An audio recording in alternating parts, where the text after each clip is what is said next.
Wa in aradtum, dan jika kalian ingin istibdala zaujin, mengganti istri, makana zaujin, tempat ataupun posisi istri lain, wa ataitum, dan kalian telah memberi ihdahunna, seorang di antara mereka, qintaran, harta yang banyak sebagai mahar, fala ta'khudhu minhu syai'a, maka jangan kalian mengambil kembali darinya mahar itu sedikit pun. Atakhudunahu, apakah kalian mengambil kembali, buhtanan, sebagai kebohongan, zalim, wa isman, dan sebagai dosa, mubina, yang nyata, yang jelas.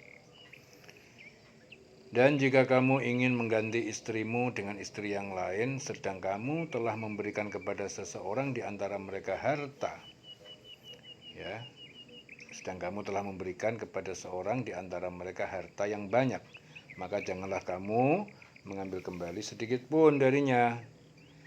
Apakah kamu akan mengambilnya kembali dengan jalan tuduhan yang dusta, ya, dan dengan menanggung dosa yang nyata, ismam mubina, dosa yang nyata, ismam mubina.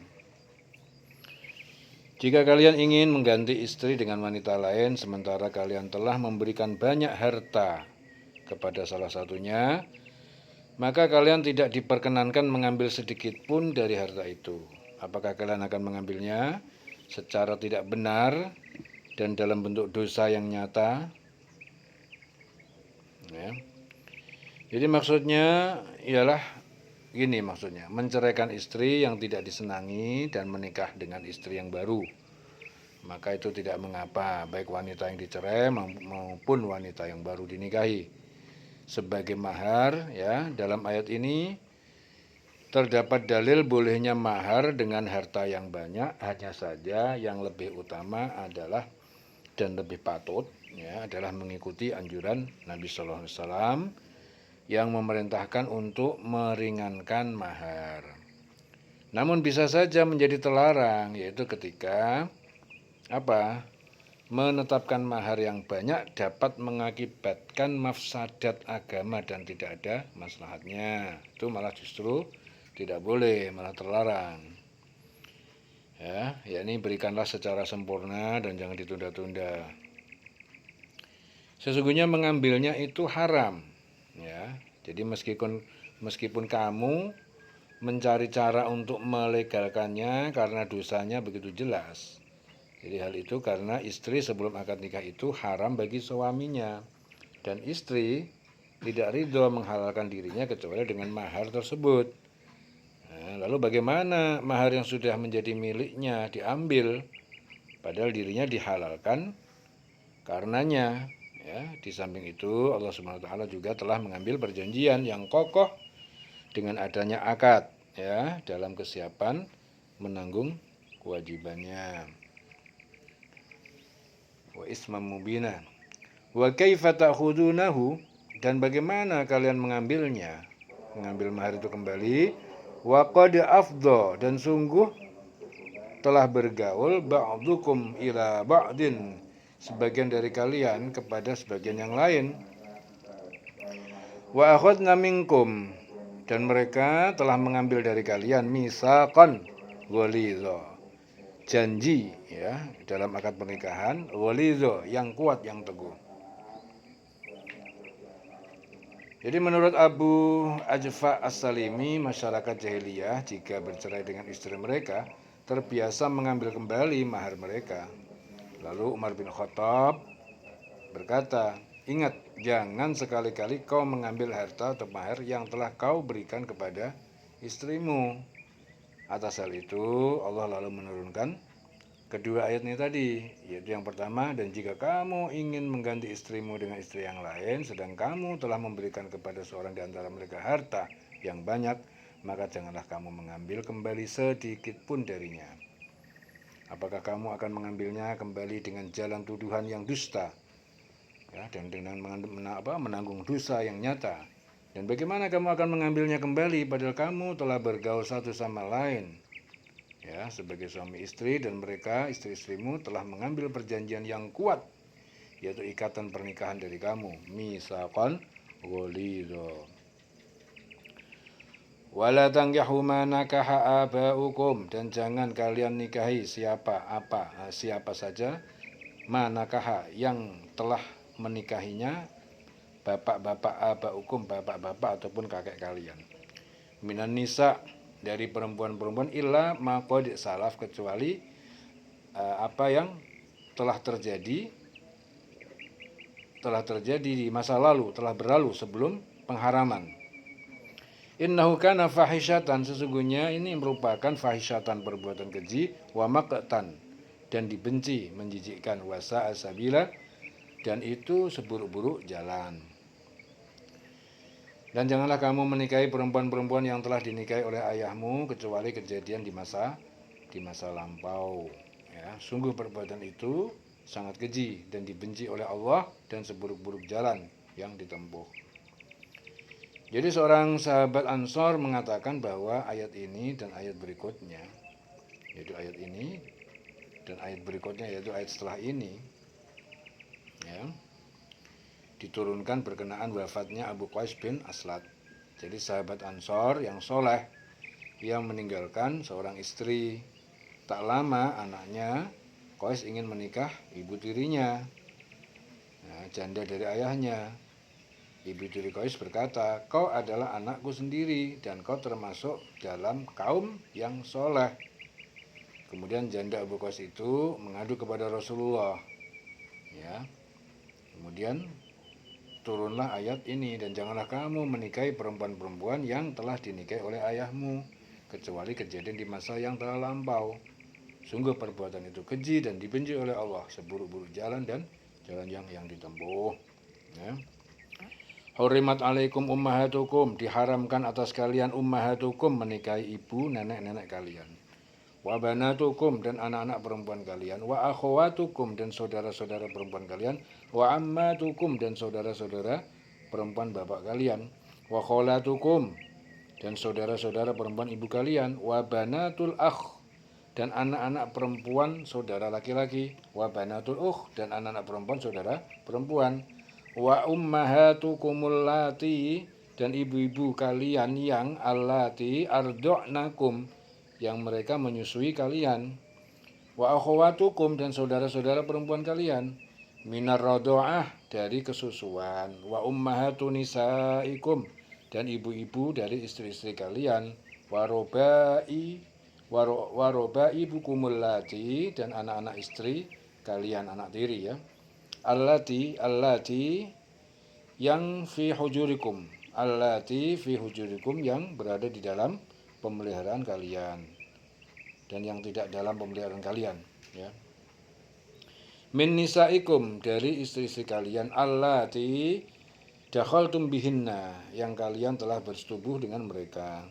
Fa illam takunu, maka jika belum kalian dakhaltum, ya, belum ada hubungan bihinna, dengan mereka, fala junaha alaikum, maka tidak dosa alaikum, atas kalian menikahi anak-anak perempuan mereka.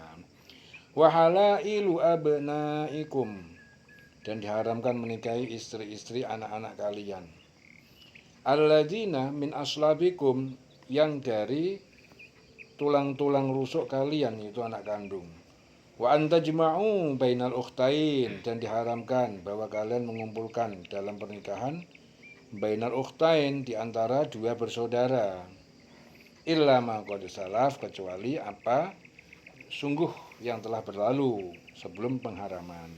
Innallaha kana ghafurur rahima, sesungguhnya Allah Maha Pengampun dan Maha Penyayang. Diharamkan atas kamu menikahi ibu-ibumu, anak-anakmu yang perempuan, saudara-saudaramu yang perempuan, saudara-saudara ayahmu yang perempuan, saudara-saudara ibumu yang perempuan, anak-anak perempuan dari saudara-saudaramu yang laki-laki, anak-anak perempuan dari saudara-saudaramu yang perempuan, ibu-ibumu yang menyusui kamu, saudara-saudara perempuanmu sesusuan, ibu-ibu istrimu atau mertua, anak-anak perempuan dari istrimu, anak tiri yang dalam pemeliharaanmu. Jadi anak tiri yang di dalam pemeliharaanmu. Itu maksudnya ibu di awal ayat ini adalah ibu, nenek, dan seterusnya ke atas. Dan yang dimaksud dengan anak-anak perempuan ialah anak perempuan, cucu perempuan, dan seterusnya ke bawah. Demikian juga yang lain-lainnya, sedang dimaksud dengan anak-anak istrimu, ya, yang dalam pemeliharaanmu,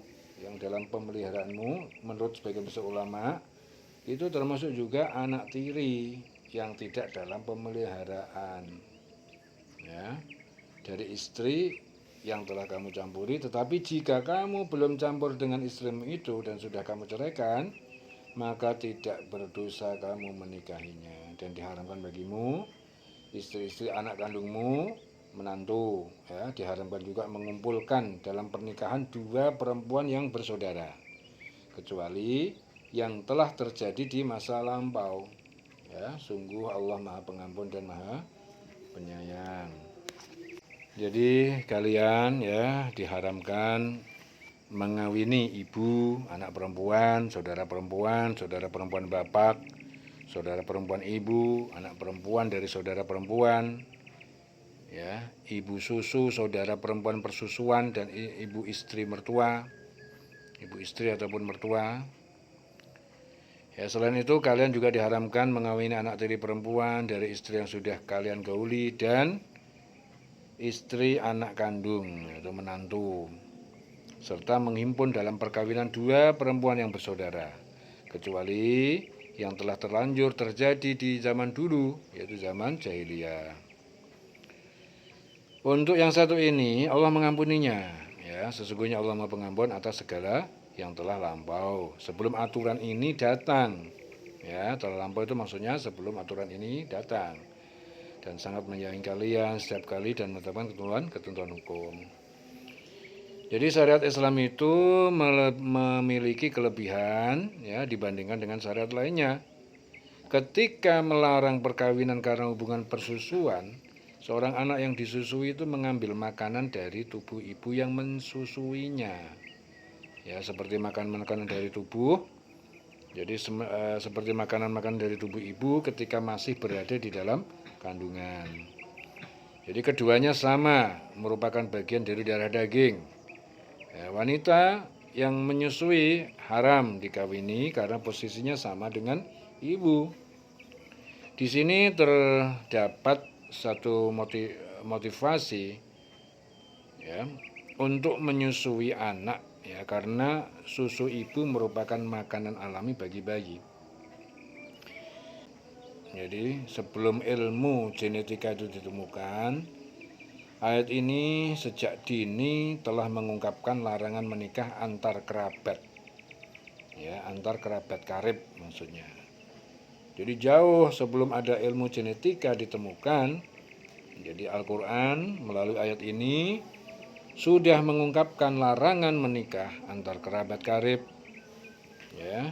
Jadi kalau belakangan ditemukan secara ilmiah bahwa pernikahan seperti itu menyebabkan keturunan mudah terjangkit penyakit seperti cacat fisik, ya, serta tingkat kesuburan yang rendah, bahwa mendekati kemungkinan mandul, ya. Jadi namun sebaliknya perkawinan dengan orang yang tidak mempunyai hubungan kerabat tidak akan menghasilkan seperti itu, ya. Keturunannya akan memiliki keunggulan dalam hal kepribadian, kelebihan secara fisik, daya tahan tubuh juga kuat, pertumbuhan yang cepat, dan rendahnya angka kematian, ya.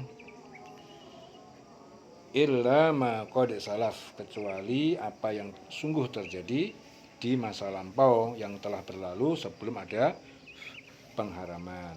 Innallaha, sesungguhnya Allah, kana ghafurar rahima. Allah, dialah Allah Maha Pengampun dan Maha Penyayang, ya. Dieling-eling selawase urip.